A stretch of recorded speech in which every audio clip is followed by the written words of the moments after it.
selamat pagi. Bisa diperkenalkan dulu, saya berbicara dengan siapa? Oh iya, perkenalkan ya Kak, nama saya Angelita. Saya ini seorang mahasiswa yang lagi aktif berkuliah. Mahasiswa semester Semester 3 di prodi apa ya, Kak? di prodi tasawuf psikoterapi. Oke.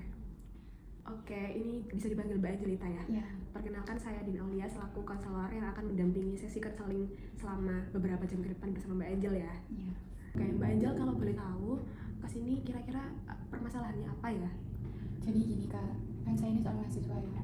Sebelum saya itu masuk kuliah, saya itu kan ada yang namanya tuh ujian untuk masuk kuliah. Saya tuh udah benar-benar nyiapin dimana itu saya mau masuk di universitas yang saya tuh mau banget gitu loh.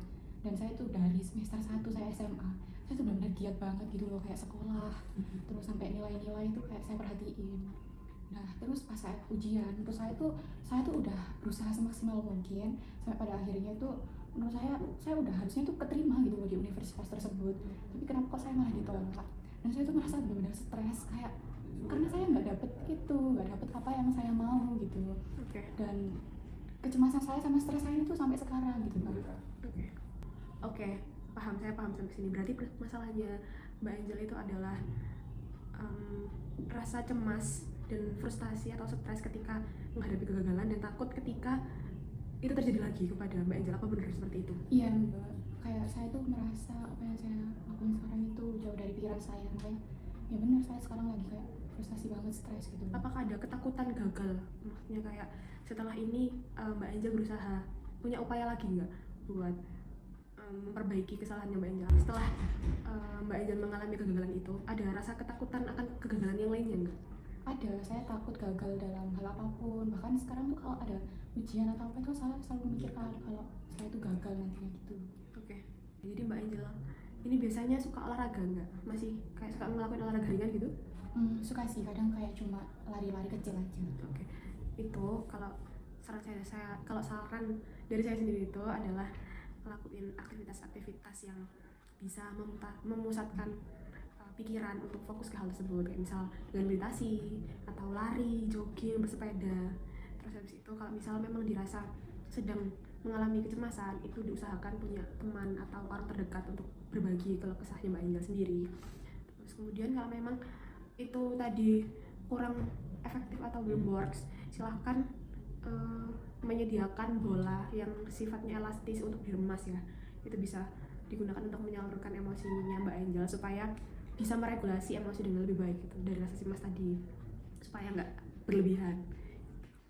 Jadi kayaknya harus benar-benar banyak aktivitas ya biar aku tuh bisa mengontrol kecemasanku. Terus juga harus selalu berbagi sama orang terdekatku ya biar aku nggak ngerasa sendiri. Benar banget. Jadi itu tadi itu yang dikatakan Mbak Angel perlu diterapkan, dan karena sebenarnya semua orang yang mengalami kondisi menantang itu pasti ada hormon yang dikeluarkan, yaitu hormon adrenalin. Cuman untuk beberapa orang tertentu hormon adrenalin yang dikeluarkan itu berlebihan sehingga menimbulkan rasa cemas yang berlebihan juga. Nah kalau memang Mbak Angel lagi ada di kondisi lagi akan mengalami sebuah ujian atau berbagai macam tes, ya disiapkan dari jauh hari, mulai dari persiapan tesnya atau mungkin lokasinya, dan juga harus bisa mengontrol pikiran, nggak terpaku pada hasilnya gitu. Oh iya. Tapi ini benar-benar bisa efektif buat saya. Ketika orang kesini tuh pasti dia sadar bahwa dia ingin sembuh, dan saya selalu akan menemani orang yang berproses. Entah itu prosesnya harus jatuh bangun, nggak apa-apa, selama Mbak Angel yakin bahwa Mbak Angel mau untuk sembuh dan melangkah ke depan, pasti bisa, saya yakin. Iya sih Mbak, saya setuju. Tapi ini benar-benar gimana ya, efektif ya Mbak ya buat saya meredakan kecemasan saya gitu. Oke. Mbak Angel, sebelumnya saya yakin klien-klien lain yang datang ke sini itu punya niat untuk berubah. Begitu juga dengan Mbak Angel. Nah, peran saya di sini itu adalah menemani mereka yang mau berkembang untuk menjadi lebih baik. Entah itu prosesnya harus itu bangun dan nggak harus melalui proses yang mulus, nggak masalah bagi saya. Yang penting dari Mbak Angel sendiri ada keinginan dan keyakinan untuk berubah. Nanti kita akan track prosesnya Mbak Angel sampai mana, dan apakah rutinitas itu, saran-saran saya sudah diaplikasikan ke kesehariannya Mbak Angel, seperti itu. Saya yakin Mbak Angel pasti bisa melalui ini, selama Mbak Angel juga yakin bahwa Mbak Angel bisa gitu. Iya Mbak, saya pasti bisa, dan saya memang benar-benar mau berubah karena saya udah capek gitu terus. Oke Mbak Angel, dari sesi konseling kita selama beberapa menit ini, kira-kira apa yang Mbak Angel rasakan? Apakah ada yang ingin disampaikan lagi atau ada unek-unek yang belum tersampaikan? Udah sih Mbak, saya merasa agak sedikit lega dan kayak saya punya pandangan bahwa apa yang harus saya lakukan gitu ke depannya. Kayak tadi saran-sarannya dari Mbak Lili tadi bahwa saya harus banyak-banyak melakukan aktivitas.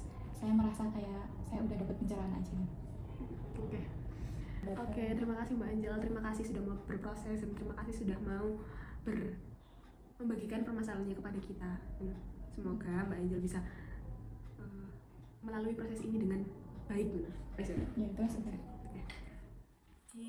Baik Mbak Angel, terima kasih karena sudah mau menceritakan permasalahannya dan sudah mau berproses bersama-sama di sini. Semoga prosesnya Mbak Angel bisa dipermudah dan diperlancarkan oleh Allah.